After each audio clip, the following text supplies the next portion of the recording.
Card Geeks. It is I, Nomah, back with my co-host Hoosier. Welcome to another riveting episode of Card Geeks. How are you today, my friend? I am fantastic. How is the trip going so far?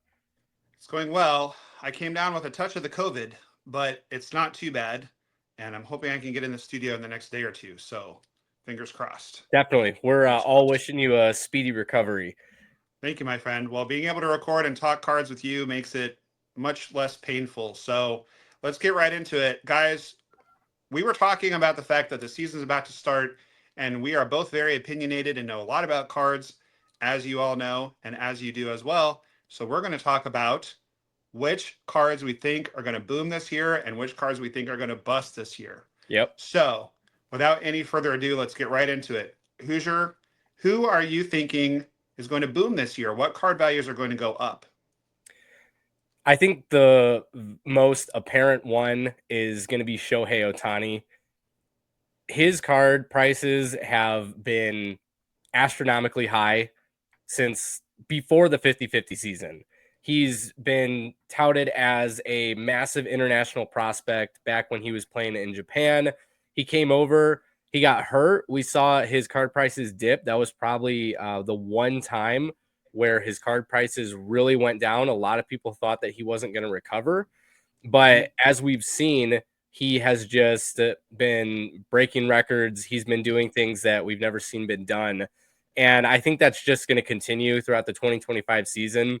He looked fantastic in the Japan series against my Cubs. So he shows no signs of slowing down. So I think his cards are going to keep going up for sure. Yeah, I fully agree with you. And if you guys are card investors, there's nothing wrong with buying a surge.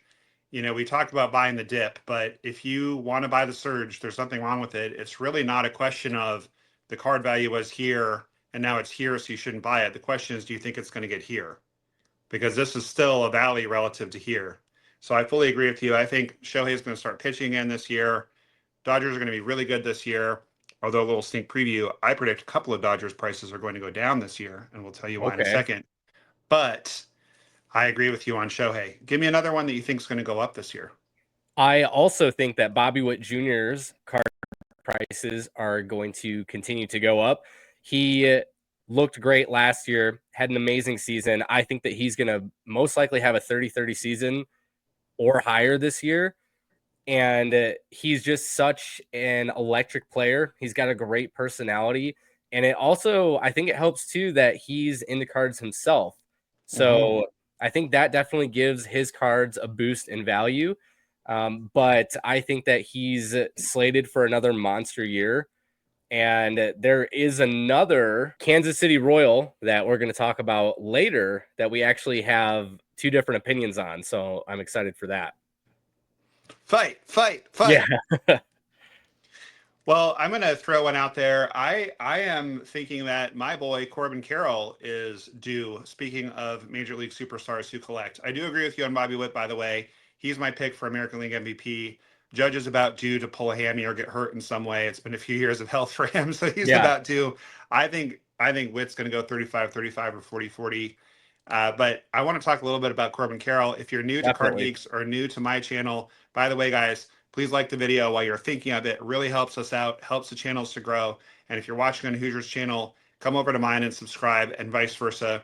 We really enjoy helping each other out in that respect. And if you like one of us, you will like the other. But fans of my channel know that I got to interview Corbin Carroll, and I got to meet Corbin Carroll a second time during spring training. And I'm hoping to see him again fairly soon. My birthday is coming up in April, and I'm hoping to get down to a game and give him a couple more cards, have him sign a few more cards for our fundraiser. But we're not talking about that right now. What we're talking about right now is the fact, did you know, Hoosh, that Corbin Carroll went 17-17 in the second half of last year? Now, you don't have That's to be a insane. math whiz to figure out that's 34-34 over the course of a full season.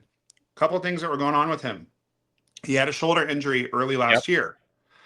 It was also his sophomore year, and we often see that sophomore slump. But if you look at his overall, he went 20-30, even with the terrible, unbelievably bad start to the year. Right. And I believe if you go from June on, it wasn't just after the All-Star break, from June on, he was the exact same player that he was the year before. So his cards are down a little bit because of the down year last year.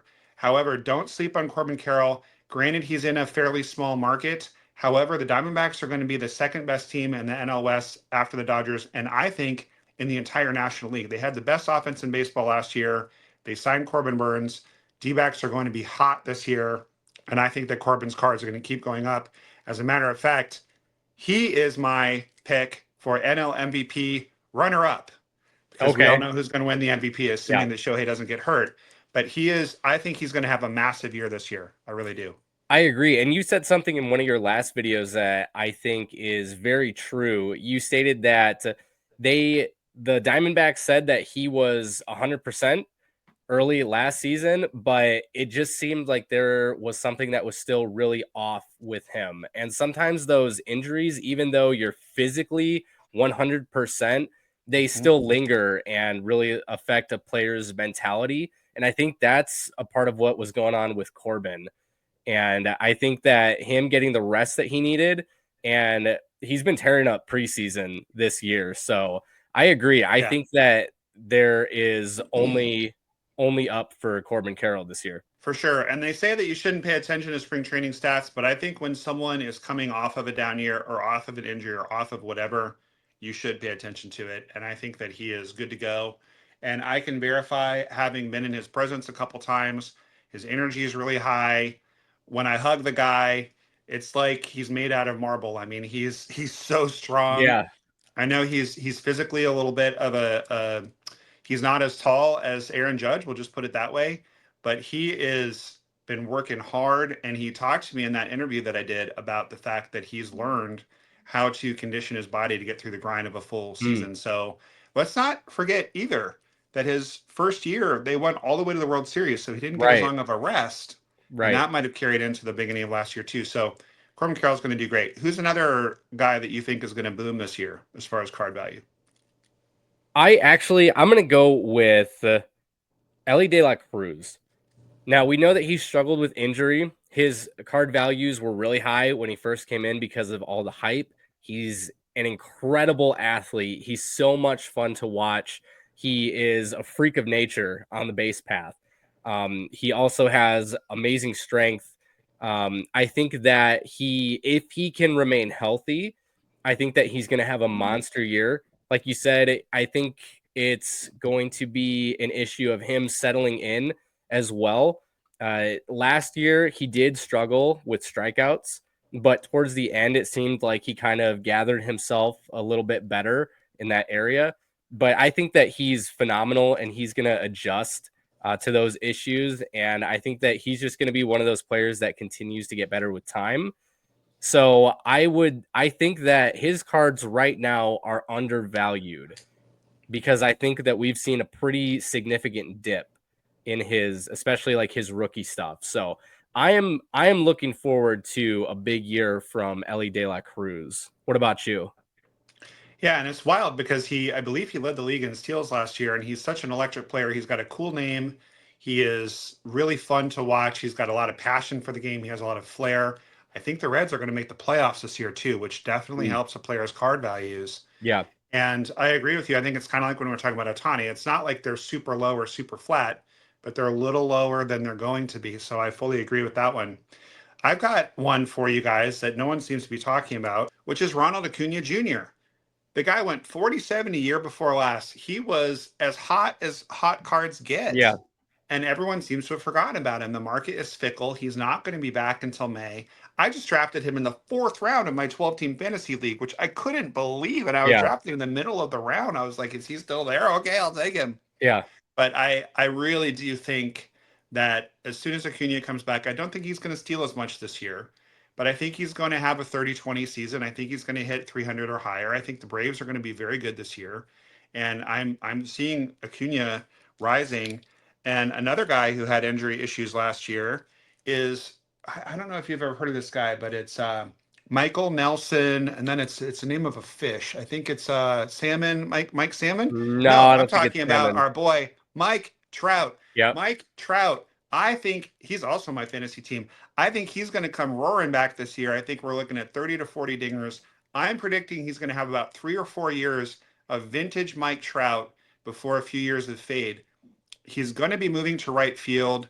I think that playing center field has been really hard on his body. Mhm. They worked really hard over the winter on his conditioning. And let's keep in mind, he was on pace to hit 60 home runs last year Right. when he got hurt. And so, listen, guys, Mike Trout is already in the Hall of Fame. So you can pillar me if you want in the comments. Trout's done, blah, blah, blah, blah. I think that his cards are going to go up because he's going to have a really good year. But here's the great thing about buying Trout cards. The floor is so good because even if he stinks up the joint the next 3 or 4 years and then retires, 5 years after that, when he gets in the Hall of Fame, it's all going to bump again. So you don't have much of a floor with this guy. He's already in the Hall of Fame. So you have the opportunity to buy a surefire first ballot Hall of Famer who's a generational talent, probably the best player of last decade.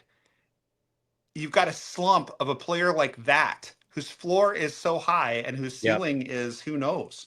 So I'm liking Mike Trout this year. You got any more hot takes on hot cards? Cards you think are going to boom this year? I'm also going to say that Jack Caglione is going to continue to go up. I was very skeptical. I'm always skeptical about prospects.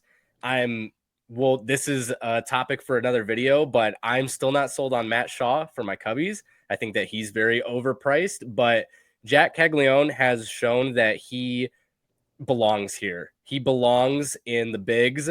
I think that we're probably going to get his rookie card in Topps update. I think that he's going to get called up before the end of the year, especially if the Royals are poised to make a playoff run. But I think that with the way that he's played in spring training, the way that he's looked in the minor leagues, he looks like the real deal. So that is my pick for someone whose cards are just going to keep going up. Okay, so that's a great segue into the players that we think are going to be cold. I have one more hot one that we can loop back to, but Yeah. I think that Jack Caglione's card values are going to go down this year. And I will tell you why. I think long term, he's a great investment. He's an Mm-hmm. incredible talent. I got to see him in the Arizona Fall League. He is a beast. He looked like a man among boys out there. I think he's a very good long term buy.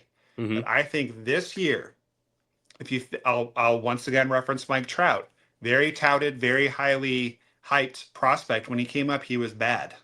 Yeah. Let's also talk about Dylan Cruz, who's someone that I want to come back to later in this video. Dylan Cruz, super hyped, wasn't that good last year. Right. You're psyched if you pull a Dylan Cruz auto out of 25 Series 1. He's one of the bigger rookies in there, but his cards are not as valuable as they were a year ago because he didn't light it on fire. And again, the market is fickle. We tend to have a very short memory in our hobby. So I think Jack Caglione is going to make his debut this year. Jackson Holiday is another one. Let's talk about Jackson Holiday just tangentially for a second. I predict that his card prices are going to go up this year. Okay. 1 year ago, right now, everybody was crazy about Jackson Holiday, and then everybody dropped him like a hot potato. The guy's what, 21 years old? Yeah. So Caglione, the talent's there. But someone coming up and lighting the world on fire, like Lubob did like 6 years ago, Mm-hmm. or like here's an even deeper pull of another Cuban, Yasiel Puig. Yep. When he came up and was just fire, that's really unusual. Right. This is not exactly a hot take, but it's really hard to hit major league pitching. Right. And So- look at Lubob right now and look at Puig right now. I Right. live near the Chicagoland area. Last year, people were booing Lubob as he came up to the plate. They don't want him in Chicago anymore. Mm-mm. And this is a complete 180 from the talk that was going around in his rookie season. We're talking people were saying build the statue already because this guy's he's gonna be it. And like you said, the market is so fickle, but the game is also it's so fast and it will leave these guys behind so quickly before you can even drop a hat. So that's a great point. That's right. So I'm going to hold off on investing in the hot rookies until they get called up and do bad. Then I'm going to invest. That's the time to do it because if the talent's there, the talent will play out. The cream rises to the top, but sometimes it takes a little bit of time. Mm-hmm. One other person I just want to mention real quick before we abandon the hot guys. Don't forget about Bo Bichette, guys. He's another one who has lit it up during spring training. He's probably going to get traded to a bigger market team sometime this year, and the talent is still there.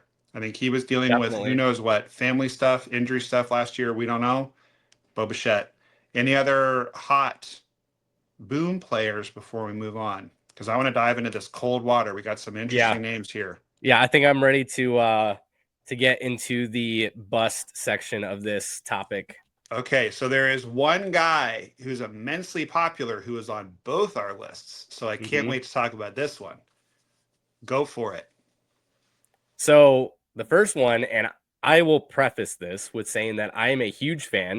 If you can see back here, I have all of his Funko Pops and different rookie cards, and I have a cereal. He came out with a cereal, and I have it back there. Um, but Julio Rodriguez, I think that Julio Rodriguez is going to have a down year once again, and I think that it's due to a mental issue. We've seen that he is electric. We've seen that he has the power. He has all of the swagger in the world. He just exudes coolness. But I think that there's just something that is nagging at him that he needs to overcome. And I don't think that he's going to do that this season. He didn't have a terrible year last year. A lot of people have started to write him off as a bust because of his year. He still hit 20 home runs last year. But I think that he is definitely going to have another down year, in my opinion. And I think his cards are going to suffer from that. So you guys heard it here first. Hoosier is predicting that Julio Rodriguez is going to dive into that cold Seattle Bay, and Yep. his card values are going to follow right along. Interestingly enough, I kind of am expecting big things out of Julio this year, and I wouldn't be surprised if his cards bounced back.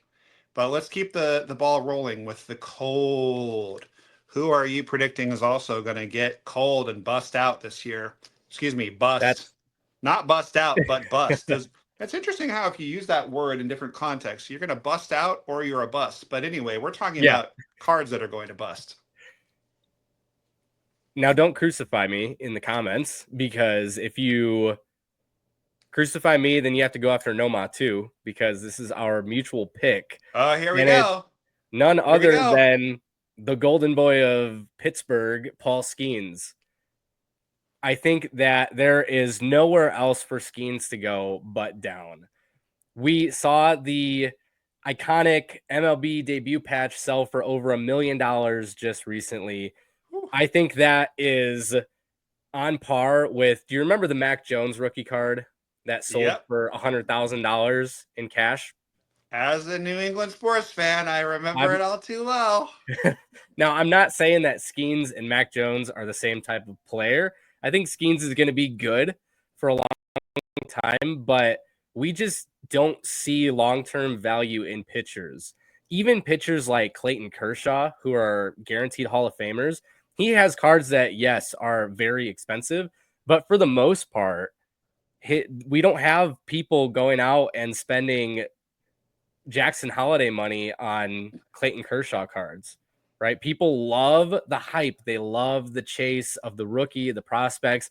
I think that Skeens is great.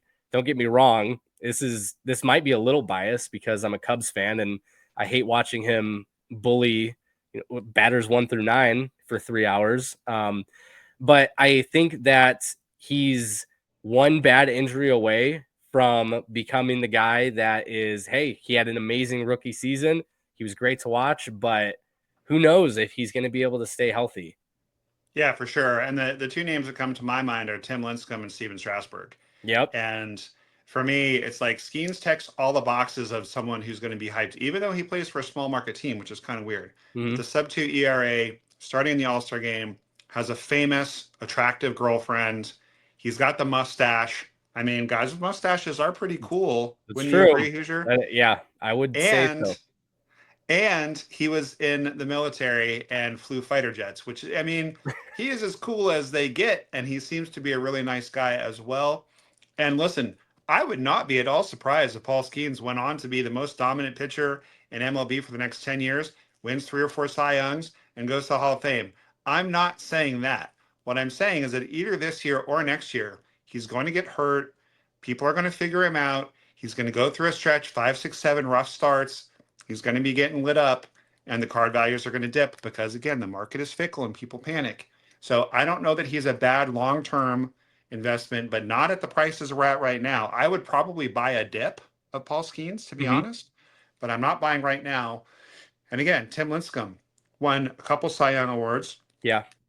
Was super popular. He had the long hair. Everybody called him the freak. He was this little skinny Hmm. guy who was throwing 100 miles an hour. And, the Giants were so good in winning all those titles at that time. But now he's a bust and his cards are not valuable at all. Or Steven Strasburg. Steven Strasburg, I will always be a fan because he's the progenitor of my channel.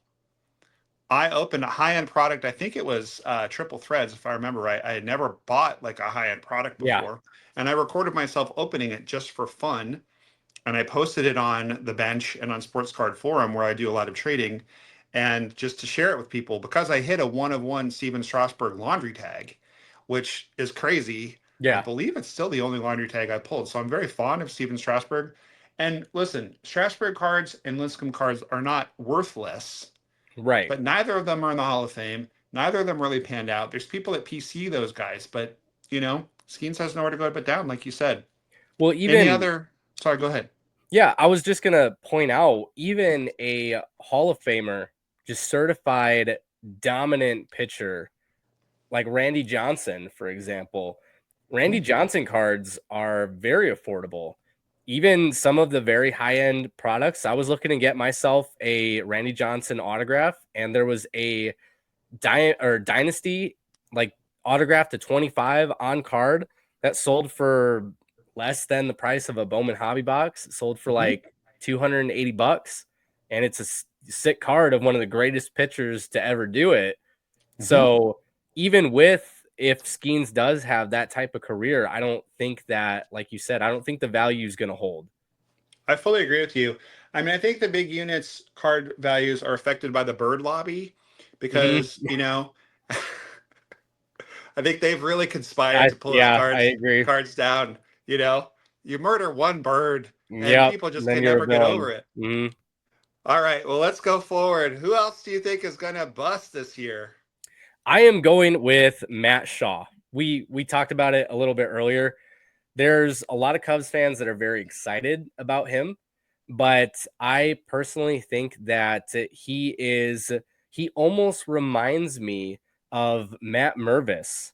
He kind of Ah, seems like that kind of player. People were really excited for Matt Mervis, but he just never took off. He didn't figure it out. Now I hope that he does, but I think that Matt Shaw's prices are way too high right now, especially for he looked okay in the Japan series, but it doesn't look like his cards are going to maintain that value. I think that especially once we get into the beginning of the season, I think his cards are going to become a lot more affordable. So of course that's when I'm going to buy. yeah, As a Cubs fan, I'm yeah. excited. I really hope that he pans out, but I don't think that he's one of the players, like you said, that's going to come in and be an Ellie De La Cruz or Bobby Witt type of player at all within his first season. So Yeah, I agree. The talent is there, but it's again much more rare than common for someone to, come in and just light the world on fire. yep. He reminds me also a little bit of you mentioned Ellie De La Cruz. O'Neill Cruz is another one, super hyped Mm-hmm. infielder, strong guy. I actually wouldn't be terribly surprised if O'Neill Cruz had a really good year and his Yeah. prices started going up. I think he's going to go 2020, but hype, hype, hype. Yep. Don't buy the hype. What we're looking to buy is established players who we think are going to bounce back. And the cold guys, for the most part, are rookies. But I actually do have a couple guys that I think are going to see deflation in their values this year who are veterans. Would you Okay. like me to tell you who they are? Absolutely. And by the way, I think these two guys are future Hall of Famers, and I think that they're on the best team in baseball. However, I think we're going to see a decline in value on Mookie Betts and Freddie Freeman this year. Mm-hmm.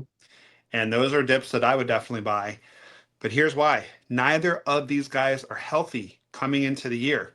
Right. We've got this whole flying to Japan business and flying back and trying to acclimate to that. Exhausting. Okay. Hmm. And neither of them are healthy.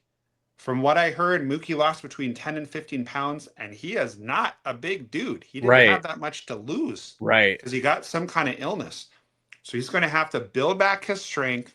He's going to have to get back up his timing and catch up to live pitching. If he even is playing in April, which he Hmm. probably will, it's going to be June 1st before Mookie is playing like Mookie, Yep. in my opinion. Freddie Freeman is having some scar tissue issues and is sore. He had a down year last year. So, a veteran who has a down year, he had a lot of stuff going on with his son. But then, so this is what's interesting. Normally, based on everything else we've said, I would say buy the dip with Freddie Freeman. But because of his World Series heroics, his cards actually ended up higher than they were at the Right. beginning of the year. But if you look at his stats from last year, he had a big decline in his power. He's been dealing with some rib stuff. So my guess is that both Freddie and Mookie are not going to start performing like themselves until June. They're going to, by the end of the year, they're going to have years, in my opinion, that don't derail their Hall of Fame careers. And if the Dodgers win the World Series again, their values will probably be higher than they were at the beginning of the year. But I think that those guys are going to have a dip that, again, you can Mhm. buy. And they might just stay, those prices might stay depressed if the Dodgers don't win the World Series and or those guys can't get on track at some point this year. Definitely, I agree. And I think that Freddie Freeman's one of those unique cases that shows just how strange the hobby market can be because he's been, in my opinion, one of the most, if not the most consistent hitter within the past 10 years. He was in the same draft class as Mike Trout. I believe he's in series 2, 2011 Mhm. series 2, and Trout was an update. Correct me if I'm wrong, but Freddie Freeman gets very little love in the hobby space, especially with his rookie cards, autographs, different things like that. I think that's kind of an interesting uh, factor that guys can be really good. They can be really consistent. The Braves franchise absolutely loves him. He's a great guy, consistent, and yet his prices don't reflect, in my opinion, his career. No, they don't. And if he comes out slow, like I think he's going to this year, even though he got a little tick up with everything that happened in the World Series, all baseball card prices went down over the winter during football season, which always happens. Yep. So he's a guy that's going to be really interesting to see. I'm guessing he's going to see a dip. Will be interesting to see where he is at the end of the year. Do you have any more? I know we're running a little tight on time. Any other busts you want to predict for this year? I'll throw one out, not because I think that he's a bust, but I think that his card prices they're going to go down except for one, and that is Aaron Judge. I think Aaron Judge is also a similar case as Freddie Freeman. He's a much bigger star than Freeman, yet only recently have we seen a big interest in investing in Aaron Judge, even though he's proven himself time and time again. I think with the gold logo man that's being worn by Judge, I think that is going to specifically boost his sales in whatever product that's going to be placed in. But overall, I think that his cards this year are definitely going to take a downturn. Yeah, and so much of his market is New York fans, and they are still pretty upset with him for some of those mistakes that he made in the last game of the World Yeah. Series. And not to mention the fact that just again, there's that injury risk, and I think Hmm. he's likely to get hurt this year. I have one more down person, and then there's a few wild cards that I think we ought to discuss. Travis Bazana. I do not think Travis Bazana is going to make the big leagues this year, and I think people are just going to kind of forget about him. And so I'm just going to say that I don't know enough about the kid to know if he's a good long-term guy or not. But when Caglione and Bazana's cards came out, everyone was going Bazana's about them. But Hmm. I think that this year you're going to see some deflation. So if you already have him, hold on or get rid of him now.